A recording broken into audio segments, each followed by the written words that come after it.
देखिए कितनी सारी धाराएं अभी बह रही है, जो सारा उसी नाले की तरफ ही जा रही है। पानी सारा वेस्ट। और अभी देखिए बार बार हम दिखाते हैं कि कितना पानी वेस्ट जा रहा है। आज का फ्लो देखिए कितना ज़्यादा है। और इस तरह से ये पानी को किसी भी तरीके से यूज़ नहीं करके हम कितना बड़ा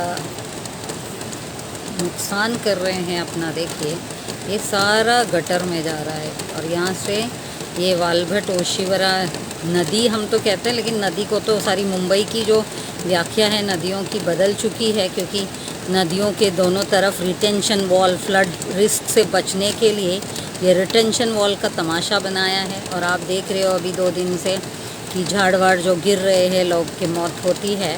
तो अब सीमेंट झाड़ के पेड़ों के बाद साइड से निकालने को कहा जा रहा है, लेकिन नदियों के ऊपर जो ये रिटेंशन वॉल बनाए और उसके साइड में सर्विस रोड के नाम से पूरा सीमेंटिंग कर दिया गया है। और जितने भी पेड़ पौधे हैं उसके चारों तरफ से सीमेंट कर दिया गया है। तो ये परिस्थिति है मुंबई की। बाकी महाराष्ट्र में या देश भर में नदियों का होता है कि उसका blue line, red line, flood line सब मेंटेन करके काम होता है, लेकिन ये मुंबई को स्पेशल दर्जा क्या किस तरीके से दिया है वो तो मुझे समझ नहीं आता। लेकिन ये जो नदियाँ सारी हैं वो सब जो रिटेंशन वॉल बनाने की वजह से नाला में कन्वर्ट हो गई हैं। और आज बीएमसी खुद भी मानती हैं क्या ये नदियाँ नदियाँ रही हैं, ये तो बिल्कुल गटर है। वो मुझसे आर्ग्यू भी करते हैं कि ये तो गटर है, आप कौन सी नदी की बात करते हो। जब लेकिन डीसिल्टिंग या नाला सफाई की बात आ जाती है तब उनको याद आता है नदी है, नदी को साफ़ करना है, और उसके ऊपर से सारा करप्शन होता रहता है।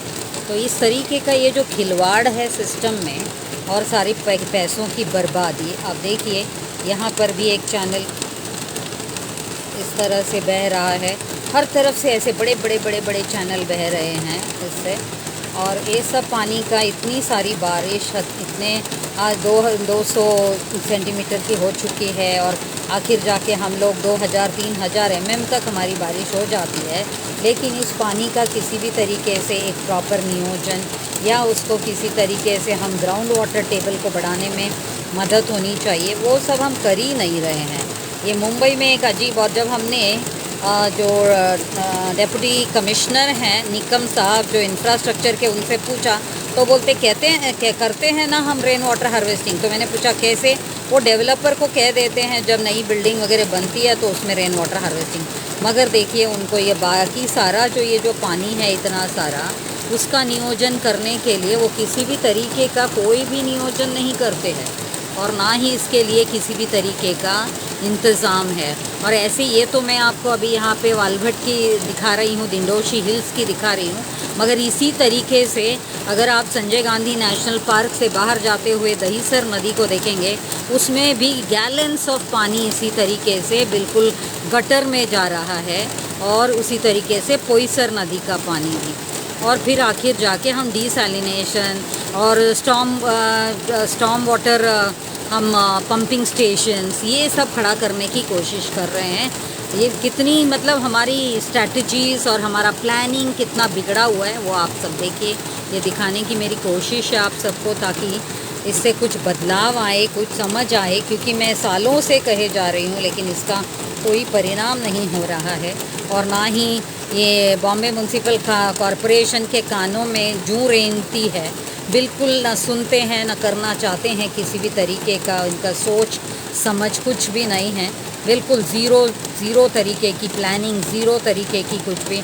और इसीलिए आप लोग देख सकते हैं अभी तो इतना तक है कि मैन होल्स भी खुले पड़े रह रहे हैं। किसी का मतलब किसी भी तरीके की जो रिस्पॉन्सिबिलिटी नहीं है। और आज कई न्यूज़पेपर भी खोल के देख लीजिए, 1500 से ज़्यादा का करप्शन केसेस, उनके ऊपर चार्जेस बीएमसी ऑफिसर्स के ऊपर, बस यही चल रहा है। और वेस्टेज ऑफ पब्लिक मनी, हम इतना टैक्स भरते हैं लेकिन उस टैक्स का भी पूरा गलत तरीके से यूज़, गलत तरीके से वापर इस तरीके से हो रहा है। तो आप लोग देखिए अभी कि ये परिस्थिति है मुंबई की।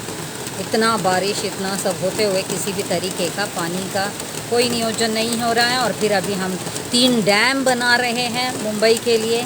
हम 2 डिसैलिनेशन प्लांट बना रहे हैं। आप सोचो कितने करोड़ों का, 800 करोड़ का तो ये डिसैलिनेशन प्लांट एक बनने का।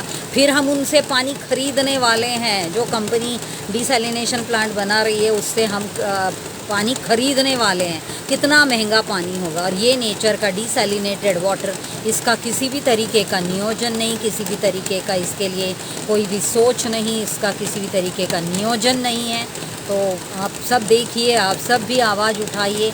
मेयर को हम बता चुके हैं, कमिश्नर को बता चुके हैं, हम मिस्टर बांगर को बता चुके हैं, हम इंफ्रास्ट्रक्चर के डिप्टी कमिश्नर को बता चुके हैं, हम एडिशनल कमिश्नर ढाकने जी को बता चुके हैं। और अभी तो हमारी हिम्मत भी दाद देनी चाहिए हमारी कि हम जा के अभी भी फाइट करते हैं। लेकिन इसका परिणाम जो होना चाहिए या जो जिस तरीके का, वो हो नहीं पा रहा है। और ज़्यादा पब्लिक को सामने आना पड़ेगा, और ज़्यादा पब्लिक अवेयरनेस, ज़्यादा पब्लिक की जितना इसके पीछे वो और ज़ोर देंगे, तब जाकर कुछ बदलाव आने की मेरे को होप है। अभी देखते हैं कब ये सब सिचुएशन बदलेगी, जबकि हमने बार बार हाइड्रोलिक डिपार्टमेंट जिसके पास में रेन वाटर हार्वेस्टिंग का भी पूरा रिस्पॉन्सिबिलिटी है, मगर zero work by the hydraulic department rain water harvesting cell of BMC। तो ये परिस्थिति है आज बॉम्बे म्यूनसिपल कॉरपोरेशन का, और यही चीज़ जारी है हर तरफ। और इसी तरीके का सारा गलत तरीके का काम चारों तरफ हो रहा है आज बॉम्बे म्यूनसिपल कॉरपोरेशन की तरफ से। अगर कोई कहता भी है, जैसे कल कह रहे थे कि कमिश्नर ने रिज़ाइन करना चाहिए, या जो डेप्यूटी मेयर हैं वो कह रहे थे हम भी रिज़ाइन कर दें। अरे रिज़ाइन करने से इसका कोई ये नहीं होगा। ना पानी जानती है, ना ये रेन जानती है कि कौन रिज़ाइन कर रहा है, कौन नहीं रिज़ाइन कर रहा है। लेकिन इसके प्रति अगर हम लोग आदर करें और ये रेन के एक बूंद को बचाएं, और इस तरीके के वाटर बॉडीज़ को या जितने भी स्ट्रीम ऑर्डर्स है उसको किस तरीके से नियोजन करें, तो हमारी नदियाँ भी साफ़ हो जाएंगी, नदियाँ भी प्रवाहित होंगी सही तरीके से, और इसका पानी को भी कंजर्वेशन होगा। यहाँ मुंबई में सारे जितने नदियों पे जो रिटेंशन वॉल बनाए हैं और दोनों बाजू से चैनल बनाए हैं, इंजीनियर्स भी इतने बददिमाग या माइंडलेस हैं, उन्होंने जो बेड है, जो रिवर बेड या चैनल्स में जो बेड है उसको तक कंक्रीट कर दिया है। इसीलिए उसका सारा जो बायोडाइवर्सिटी है, या जो उसका जो क्या कहते हैं इकोलॉजिकल फ़्लो, एनवायरमेंटल फ़्लो होना चाहिए, वो सबको ख़त्म कर डाला है। और इस तरीके से अभी ये बारिश में इतना हरा भरा, देखिए 2 दिन पहले मैं दिखा रही थी बिल्कुल सूखा सूखा था, 2-4 दिन पहले। अब बारिश होने के साथ साथ इमीडिएटली ग्रीनरी हो चुकी है, सारा हो चुका है। लेकिन इन्हीं पहाड़ों को ये तोड़ रहे हैं, इन्हीं पहाड़ों को सारे डेवलपर्स को दे दिया। पता नहीं कितने साल तक हम ये दिखा पाएंगे आप लोगों को।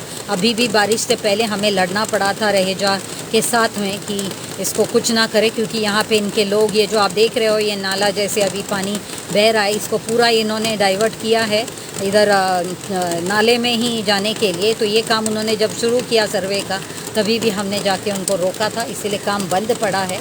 अभी तो बारिश में शायद कुछ ना हो, उसके बाद में फिर वो शुरू हो जाएंगे। और मेन है जो हमारे फॉरेस्ट डिपार्टमेंट, ये फॉरेस्ट डिपार्टमेंट वाले भी किसी तरीके का रिस्पॉन्सिबिलिटी नहीं लेते हैं। देखिए आप ऊपर की तरफ, मैंने आपको हमेशा बताया, इसके ऊपर की तरफ है संजय गांधी नेशनल पार्क, और संजय गांधी नेशनल पार्क में जो तुलसी लेक है, उस तुलसी लेक से बहने वाली ये प्रवाह है पूरी तरीके से। और जब अभी हमारी जो नई डायरेक्टर अनीता पाटिल जो आई है, डायरेक्टर SGNP, उसने तो जैसे ही बारिश का अंत हुआ था लास्ट ईयर, तब उसने सारे जो वाल्व्स हैं वो सब खोल दिए थे, और सारा पानी जो तुलसी का उसको बहा दिया था सारे गटर में। और क्योंकि उनको साफ़ सफाई करवानी थी, लेकिन साफ़ सफाई करने से पहले भी पानी को किस तरह से ग्राउंड वाटर में हम लोग कन्वर्ट कर सकते हैं, ground water recharge, ground water shafts बनाकर, वो सब नहीं किया। और अभी भी आप ये जो देख रहे हो, ये तुलसी लेक का ही प्रवाह है जो ओवरफ्लो है, जिससे कि 3 नदियाँ बनती हैं, दहीसर नदी, पोईसर नदी और ये वालभट ओशिवरा। तो आप लोग समझ सकते हो कितना अहम है। और इसी के ऊपर की तरफ, जो पीछे की तरफ का भाग आप देख रहे हो, वो है संजय गांधी नेशनल पार्क, और वहाँ से ही ये बह कर आती है ये पूरा पानी, और इस तरीके से बह रही है। और वजह भी ये है कि जो तुलसी लेक है या विहार लेक है, उसका भी डिसिल्टिंग हुआ नहीं है। डिसिल्टिंग करने से उसमें भी पर्कुलेशन की क्षमता बढ़ेगी, ग्राउंड वाटर टेबल अच्छा हो जाएगा और हम लोग कंजर्वेशन कर सकते हैं। लेकिन अभी भी उसका भी कोई डिसिल्टिंग नहीं हुआ है। अभी पवई लेक भी ओवरफ्लो होके इसी तरीके से बह रही है, क्योंकि सारा जो हमारा ये वाटर है वो पूरा ओवरफ्लो हो जा रहा है, रन ऑफ हो जा रहा है, क्योंकि जो सिल्टेशन हो चुका है बहुत सारा ये सारे लेक्स में, इसको कभी ध्यान नहीं दिया जा रहा है, उसका काम कहीं हो नहीं रहा है, जिस वजह से ये सब की बहुत परिणाम हो रहा है और बहुत ही मतलब गलत तरीके का सारा काम चल रहा है बीएमसी के थ्रू।